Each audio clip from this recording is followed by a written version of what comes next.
Hello, it is Slav and David Blackman. Good morning, good evening. Good Sorry, day. good afternoon. Yeah, good day. Good morning. Energy Transition episode 32. 32. It's 32. good, Yeah. huh? Yeah, impressive. Yeah. Our topic for today is speech by bureaucrats and reality. For those who are following us through YouTube, LinkedIn, and Twitter, please you can comment and we'll bring here during the event. We can capture the comments and show in screen. Please let me check some phrase from European leaders. Let me present a PowerPoint. Can you see my screen here? Yeah. Yeah. Okay. So the first one, measures for member states to reduce their overall electricity consumption. Oh, good. The second one, proposing a cap on the revenues. Oh my God, of companies that produce electricity at a low cost. Cap on the revenues is impressive. It's new for me. How dare they? Yeah. Yeah.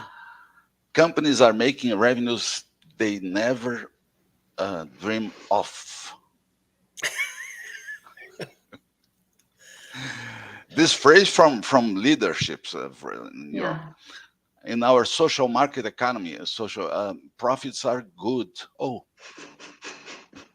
So good we'll tax them. Yes, absolutely. yeah, just it's wrong to receive extraordinary record profits benefit from war. Yeah, oil, gas, and coal companies are also making huge profits. Good, so they have to pay a fair share. They have to give a crisis contribution. Yeah. And in the morning, Putin is saying that if you Europe, if you want gas, open Nord Stream 2. And Irina, please, are you comfortable? Europeans are comfortable with this leadership in Europe for the energy issues? I can't speak for all Europeans. I can only speak for myself. But no, I'm not comfortable, and I'm actually really embarrassed by this speech, which I read in its entirety, and it's a huge embarrassment to me because basically what Ms. von der Leyen said is that we're going to intervene into markets. We're going to tell companies how much revenue, not profits, they are allowed to have because they produce electricity from sources other than natural gas. And then this quote about oil and gas and coal companies is just, I wish I could say it's the bottom, but I'm not sure it's the bottom because they keep digging further down. I mean, how she said these are profits they hadn't accounted for, they hadn't even dreamed of, as you showed in the quote. So let's cut them because apparently this makes sense in the universe of Brussels bureaucrats. It's really amazing to what lengths they would go to, justify their own decisions, and they were really bad decisions.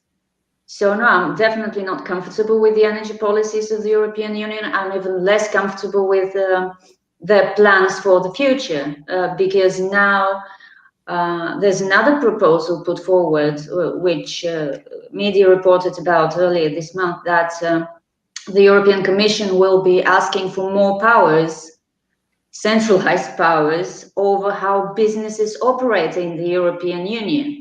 Of course, it said it will be member states that will decide how to tell companies what to produce and what not to produce and how much of it to produce and all this. But basically, this sounds like a direct grab for more power.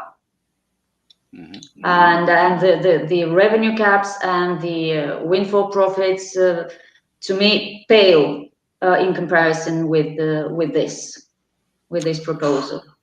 Perfect. David, what they mean exactly? Because we are talking about revenues, profits, but they are not talking about costs. Right. What Well, do you think about this? yeah, so it's also very reminiscent of the Jimmy Carter administration in the United States in the late 1970s, where the same kind of language was used to justify a vast array of really horrible energy related policies designed to control prices and to reap windfall profits taxes and basically implement a bunch of policies that inevitably are going to have the effect of further diminishing Europe's ability to acquire and maintain adequate, affordable supplies of energy. Everything you put up on the screen is designed to create shortages and to make shortages of energy worse, not better. It's and one of the things too, that Irina just pointed out was this power grab by the EU to be able to control how businesses operate throughout the alliance. It also includes the news media itself. Oh, yes. Okay, with the Media Freedom Act, I think is what they're Yep. calling it, which will establish basically a government agency, a centralized government agency that will ultimately end up being able to punish any media outlets whose reporting doesn't conform to the preferred narrative by the ruling elite class. And all of these energy policies that they're talking about, windfall profits taxes, price caps, all of these things are literally designed to make shortages worse, not better. And one of the, and I don't remember which one, what country this person was from, literally said at the end of the week last week that, we've been going around the world trying to secure new supplies of oil and natural gas, but demanding that other countries provide this to us at a lower price, which is an incredibly arrogant attitude that I have no doubt, by the way, if the United States was in the same predicament Europe is in right now, we would have exactly the same attitude. Be demanding that the rest of the world provide us these things, but at the price that we want to pay, not at the price that their businesses and the market demands. And so I understand that the desperation is setting in now among the ruling elites there in Europe as winter approaches. They don't have any good options, as we talked about last week. But it seems apparent to me from reading the full text of Ms. von der Leyen's speech and all the news coverage that what we have happening with the EU right now, the European Commission, is a move to grab more power during a time of crisis. And that's a very dangerous thing for the people of Europe. Yeah. We are receiving several messages. Let me, good morning. SRB is saying that yes, watch the election in September in Italy. What are our comments about this? I hope people in Italy have had enough, really. Yeah. I hope to see this. Yeah, I suspect that's exactly what we'll see. In times of crisis, nations tend to put a higher priority on national concerns rather than international concerns. That's why von der Leyen actually made an emphasis on solidarity and Ukraine and solidarity. To me, this is a diversion tactic to divert attention from those same super destructive energy policies, and not just energy policies. All policies of the European Union have been, I wouldn't say designed, but they have been running this formation into the ground, and it's only been accelerating since last year, since the energy crunch began, and this year after the Russian invasion of the Ukraine, it really took off. And I really don't like to say it, but I have to say it. It's another crisis that should be used as an opportunity to them. I mean, I have no other explanation why the Commission would propose this sweeping powers over national, policies and businesses. And it's the same thing. It's very similar to what happened during the COVID-19 pandemic. Exactly. Yes, they still have COVID up their sleeve too. Right. And the same thing happened in the United States. We saw governors in all these different states exercising these extraordinary emergency powers that really are completely unconstitutional in many cases. And the courts refusing to enforce the law.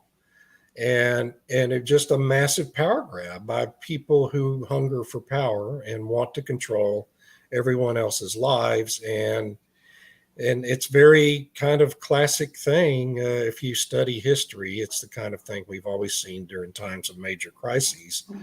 And this crisis, in Europe, I mean, we see similar nationalistic impulses happening now in Poland, in Sweden, Italy, Hungary, and I suspect that's going to extend into really a lot of the countries in the EU. I suspect that we'll see a very similar movement in the Netherlands, for example, because of the crazy policies their government is implementing right now related to nitrogen and fertilizers. That's going to inevitably cause a major economic collapse in that country. And it's all very predictable and all very tragic, unfortunately. It's a boomerang effect, basically. You swing the pendulum, if you like. You swing it into one direction strongly, comes back with an equal but opposing force. So right. And talking about gas a little bit more, is the solution, the unique solution, to accept the proposal of a Russian president? I mean, to license the Nord Stream? Are there other options for Europe? It has no options. The US is struggling to satisfy local demand, and there's Europe hanging on its shoulders as well, because the US is the biggest supplier of natural gas to Europe outside of Europe. Qatar doesn't want to supply LNG to Europe without a long-term commitment. And I just saw that Olaf Scholz is doing a round in the Middle East, going to Saudi Arabia and the United Arab Emirates and Qatar, hat in hand, I suppose, to ask for energy. But I'm not sure how successful that trip would be. Azerbaijan is now controversial because the US spoke in support of Armenia with regard to the latest flare-up between these two. Northern Africa doesn't have the infrastructure, even if it has the volumes, and it doesn't have the volumes. Norway, I believe, is starting to get nervous about all these demands that the European Union is making on it with regard to gas. But even if it wasn't getting nervous, it can't boost its supply to Europe to such an extent as to cover the 40% of gas demand in Europe that Russia was supplying. And no, they will never open Nord Stream 2, because this will be a slap in their own faces, saying we were so horribly wrong. And why should we get gas from the enemy? That's it, exactly. I mean, they can't admit they're wrong, right? To authorize Nord Stream 1 to start, or 2 to start up, means admitting they were wrong, not to approve it in the first place. Yeah. And it also flies in the face of all the sanctions they've tried to place on Russia. Exactly. And again, I'm not saying Russia should not be sanctioned. Russia is a bad actor, an extraordinarily bad actor in the invasion of Ukraine, although the situation is a lot more complex than we get information about in our media. But the whole problem with natural gas for Europe, and Europe Olaf Scholz going to the Middle East hat in hand this week, it all comes down to infrastructure. There aren't enough LNG tankers on Earth Yes, to supply all the natural gas Europe needs for this winter. There just aren't. And even if there were, U.S. LNG companies and Australian LNG providers and the UAE and on, all the exporting countries have other customers who also want their gas. And so for European leaders to be going to these countries and saying, we really need your gas, we want you to give it to us, but we're going to cap the price on it, that's just an unrealistic view of the world that is born out of desperation and is not going to have a good outcome.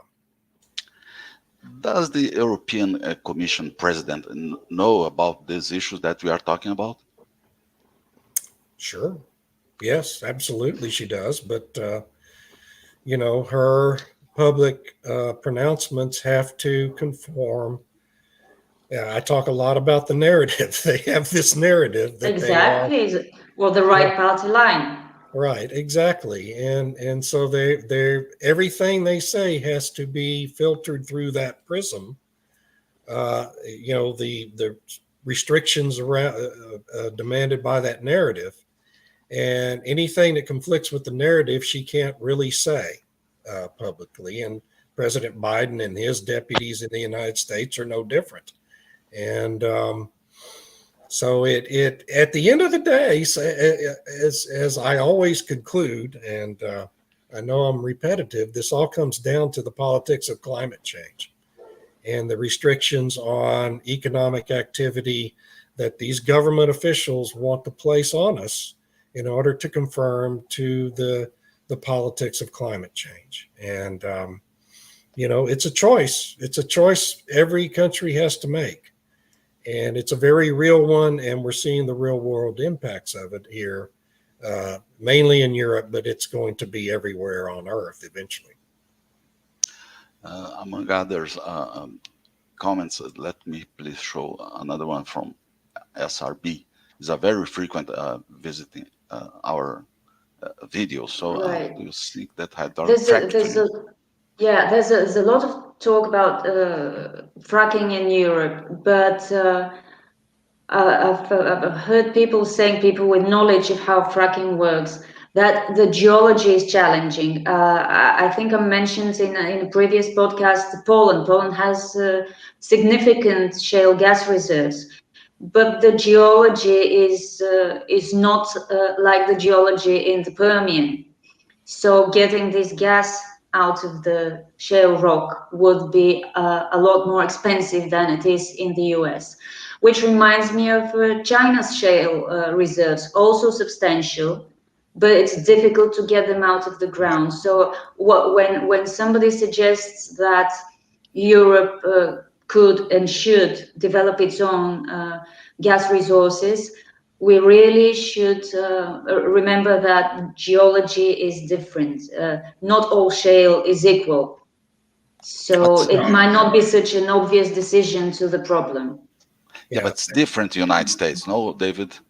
Sure. Yes. Sure. Absolutely. It's different. I mean, no other country on Earth has a Permian Basin available to it. The geology in the Permian Basin is unique, apparently across the globe, in large part because of the stacked formations that we have. You can drill a single well bore in the Permian Basin and produce shale gas from 4 or 5 different formations. That doesn't exist necessarily in Europe.